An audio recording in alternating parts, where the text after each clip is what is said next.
L'exotisme de certaines plages bretonnes, c'est un peu l'idée de cette série qui a débuté hier par la plage de Tahiti à Névé et se poursuit sur l'archipel des Glénans.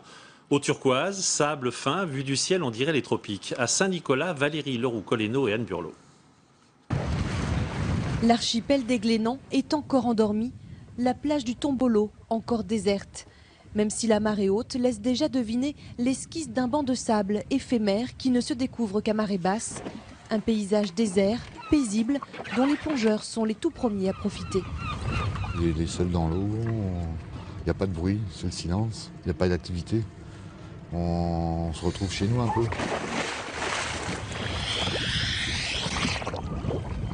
Et sous l'eau, les rencontres sont nombreuses. Oh, formidable, magnifique. On a vu un beau homard avec Jean-Pierre. Les Glénans, c'est vraiment préservé au niveau de la nature et du coup les fonds s'en ressentent aussi et c'est très très beau. À la surface, entre-temps, changement d'ambiance et de météo. Les premiers touristes investissent à leur tour l'île Saint-Nicolas. Bonne escale. Désormais à marée basse, les visiteurs vont pouvoir accéder au Tombolo, reliant l'île Saint-Nicolas à l'île Banalec. Langue de sable blanc, entourée d'eau turquoise, maintenant totalement découverte. C'est juste paradisiaque, les couleurs. Après, la température de l'eau, elle est un petit peu fraîche, mais c'est très très bien. L'eau, elle est bien claire ici.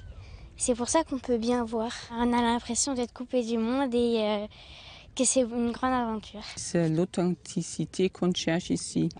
La nature, le sable blanc, on se croit à Bora Bora. Un sable rare dont la blancheur éclatante a un secret.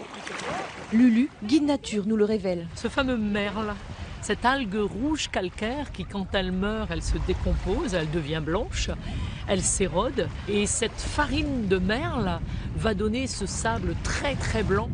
Des plages au cœur d'une réserve naturelle classée depuis 1973 et reconnue site Natura 2000. Une pause sauvage et exotique. C'est un petit bout des Seychelles, finalement en France, c'est accessible. On a presque envie de rater son bateau pour rester ici un peu plus longtemps. Mais ici, les visiteurs ne font escale qu'à la journée, une façon de préserver ces plages et ces dunes. Les chardons bleus qu'on peut voir, le narcisse qu'on voit au mois d'avril, toutes les plantes qu'on peut voir, tous les oiseaux qu'on peut y voir également. Donc c'est pour ça qu'il n'y a pas de camping, il n'y a pas de nouvelles constructions, il y a simplement un gîte qui peut accueillir 30 personnes 3 jours. Seuls les plus chanceux, en voilier, pourront prolonger l'aventure, ancrée sur l'un des 100 mouillages de l'île. Un isolement loin de l'affluence qui se mérite. Il y a des roches partout, il faut regarder un peu les cartes, il faut calculer ses marées, il faut faire attention. Mais oui, ça se mérite, c'est un endroit où on y est bien parce qu'on sait qu'on l'a gagné.